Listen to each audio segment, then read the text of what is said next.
Ждали бушующий камин, судили парня молодого. Он был красивым сам собой, но в жизни сделал много злого. Он попросился говорить, дай судьи слово ему дали, и речь его была полна. Тоска и горе и печали. Когда мне было 10 лет, я из семьи родной сорвался.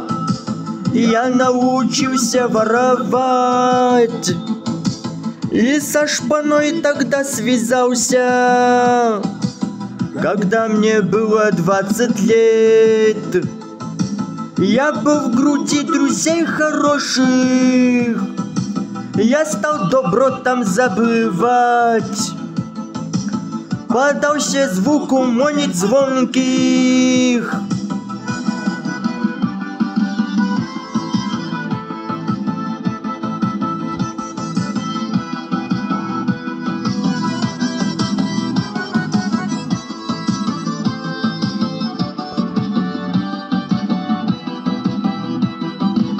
Однажды мы вошли в село, где люди тихо, мирно спали.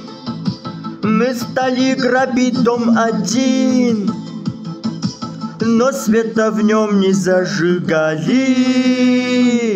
Когда закончился грабеж, мои друзья уж уходили. Я на минуту свет зажег. Ой, люди, что я там увидел?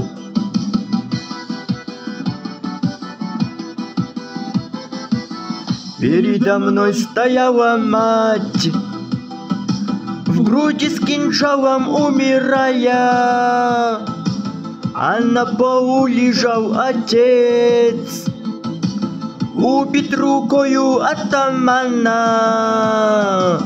а 6-летняя сестра в кроватке тихо умирала.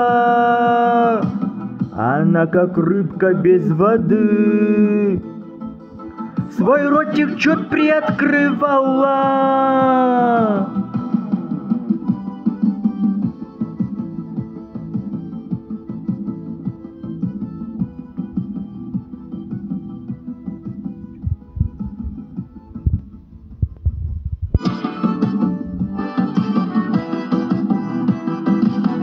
Пацан закончил говорить, весь зал заполнился слезами.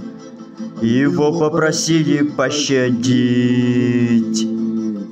и суть приговорил читали.